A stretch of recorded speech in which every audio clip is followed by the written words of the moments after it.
Fala galera, tudo bem? Sejam muito bem-vindos. E hoje nós vamos falar sobre o resultado do SBT depois de uma semana da sua programação nova, né? Eles estrearam aí uma programação em duas partes. A primeira começou agora no dia 26 e já tem coisa que a gente pode falar aí de algumas estranhezas nessa programação. Vamos trocar uma ideia sobre isso. Bom, eu vou me guiar aqui pela notícia do portal Notícias da TV, inclusive uma notícia muito boa, uma análise muito interessante feita pelo Luciano Guaraldo. O Luciano que escreveu para o portal, é jornalista do portal Notícias da TV, então abraço Luciano, vou usar aqui o seu material. O primeiro erro dessa programação do SBT foi ter colocado o programa do Bom Dia e Companhia entre dois jornalísticos. Primeiro, o programa Bom Dia e Companhia é uma tentativa do SBT fazer com que a imagem seja mais vinculada a uma emissora da família. E uma programação infantil casa muito com essa ideia. Então faz sentido você trazer esse olhar. Mesmo que uma programação infantil não renda anunciantes, não vai trazer para a emissora um faturamento exorbitante. A expectativa era que, pelo menos, a programação tivesse algum respiro ali de audiência. Mas não foi o que aconteceu. A audiência, inclusive, ficou pior do que era antes da existência do Bom Dia e Companhia. Alguns fatores que podem ter causado essa queda de audiência e estranheza do público. Você tem um programa que ele tem uma característica mais para crianças de 3 a 4 anos. Então, o cenário, a linguagem do programa, a forma como os palhaços se comunicam com as crianças, é um patati patatá. Tudo isso leva a entender que é um programa muito infantil, para crianças de 3 a 4 anos. Mas alguns desenhos não se comunicam com esse público. Por exemplo, tem um desenho lá dos jovens Titãs, tem um desenho do Bob Esponja, que é para uma criançada um pouquinho maior, talvez uns 8 anos, 9 anos. E aí as coisas não casam muito bem. Talvez, se o SBT quer focar em desenhos, faça algo muito mais simplório. Me lembra muito a época da TV Globinho, em que você tinha uma apresentadora, que havia um rodízio, cada dia era uma apresentadora diferente e um apresentador diferente, eles faziam duplas às vezes, e eles só anunciavam os desenhos e faziam pequenas interações com o público para gerar uma certa conexão. E depois anunciavam os desenhos. O foco era a programação de desenho. Agora, eles estão tentando misturar essas duas ideias e reprisar o sucesso que tinha na época do Yudi, na época da Priscila. E não vão conseguir. Porque a linguagem do programa é muito mais infantilizada e não parece que isso causou uma boa impressão no público. Principalmente por esse erro aqui de ter colocado o programa entre dois jornais, entre dois programas com um caráter jornalístico. Você tem o Primeiro Impacto, que não tem nada a ver com programação infantil, muito menos uma programação para crianças de 2 a 3 anos. E aí acaba o Primeiro Impacto, vem para o Bom Dia e Companhia. Depois do Bom Dia e Companhia vem o Alô Você. Então o SBT fica transitando entre os públicos, coloca um público mais adulto, depois vai para uma queda muito grande para crianças de 3 a 4 anos e depois volta para o público adulto. Isso não faz sentido e a audiência já tem demonstrado um certo resultado negativo para essa estratégia que o SBT está fazendo, né? Vamos ver se isso muda e reage com a audiência. É um problema ter programação infantil? Não é um problema. É até muito interessante, porque hoje a criançada está carente desse tipo de conteúdo na TV aberta. Eles precisam recorrer a YouTubes ou a programações piratas, né, de canais que ficam passando conteúdo pirata no YouTube. Então é interessante você ter algo ali para as crianças. O problema é fazer essa salada de públicos e temas numa manhã que talvez realmente esteja atrapalhando aí nesse sentido, tá? Bom, um outro erro interessante aqui, falando da programação infantil do SBT, é a novela Caverna Encantada.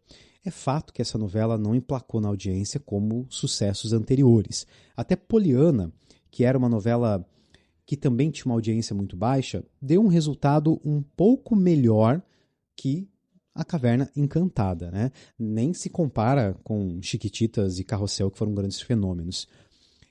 Alguns dizem, inclusive, que essa é a última empreitada infantil de novelas do SBT, que eles vão dar uma pausa nisso e vão investir em outros formatos de conteúdo. E o que eles fizeram? Eles colocaram a novela Caverna Encantada para passar 1h45 da tarde. E reprisam esse mesmo episódio às 21h05. Tá? Depois, a ideia é que fique só durante a manhã. Bom, gente, há um ponto interessante aqui, que segundo os dados do portal, a novela Caverna Encantada, ela é acompanhada, olha que interessante isso, por mulheres, a maior parte do público é mulheres acima de 60 anos. Então, o público que era para ser infantil já não é tanto. As crianças não se interessaram muito por essa novela, né? E aí, quando leva a novela para 1h45 da tarde, você não pega nem o público infantil, porque esse é um horário que as crianças estão na escola, e também não pega esse público das mulheres acima de 60 anos, que estão fazendo outras coisas, têm outros hábitos e têm uma outra programação, na própria Rede Globo, por exemplo, na Rede TV com o Sônia Abrão, mais interessante para esse público do que uma novela infantil, né? Do que a Caverna Encantada. Então, aqui há um erro de estratégia e público também, né? Não terem avaliado muito bem isso. Pode ser que o SBT queira reverter esse cenário. A novela Caverna Encantada é para um público infantil. Então, não faz sentido manter naquele horário das 9 horas da noite, porque o público infantil não está assistindo e é por isso que acabou cativando mais o público adulto. Mas, mesmo assim, a quebra ali não é interessante. Talvez um horário, 6 horas da tarde, pode ser legal, porque a criançada chega da escola e tem algo para assistir enquanto come aquele lanchinho, né, até a janta ficar pronta. Não sei, tem que pensar aí no hábito, né, no formato aí da rotina do brasileiro, que isso é muito importante. Tá? Outra questão aí da programação infantil é o Chaves e o Chapolin que eles fizeram e tiraram ele do horário nobre. Era bem interessante o que estava sendo feito, porque o Chaves, o Chapolin, no horário nobre, estava dando um certo respiro para a audiência. Havia audiência naquele horário que era, em alguns momentos, até melhor do que programas originais da casa, né?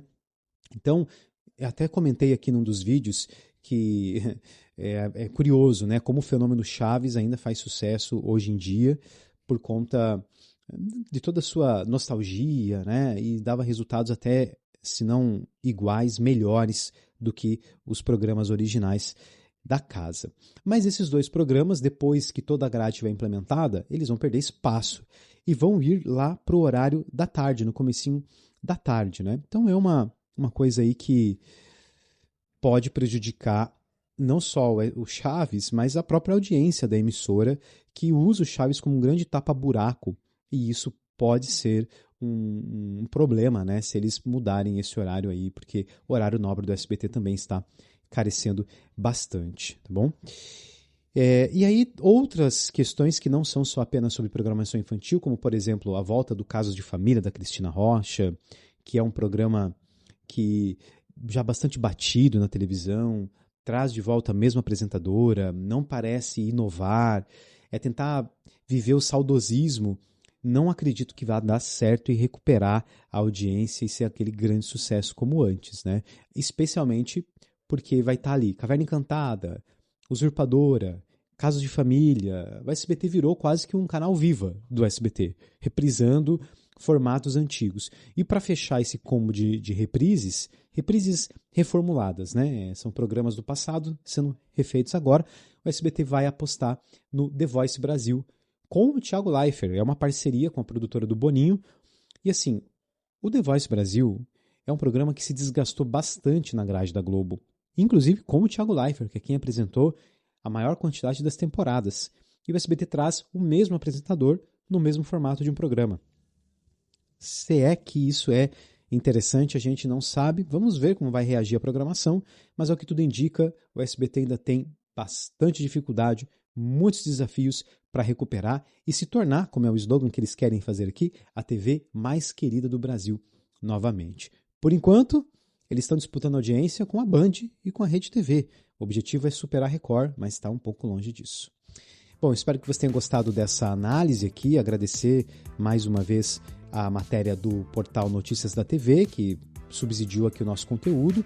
E você tem aqui na tela mais 2 vídeos para você assistir. Espero que você tenha gostado. Se inscreva no canal, deixe o seu comentário e o seu like também. Isso ajuda bastante a gente a continuar produzindo conteúdos aqui no nosso canal Poltronaverso. Um forte abraço e até a próxima.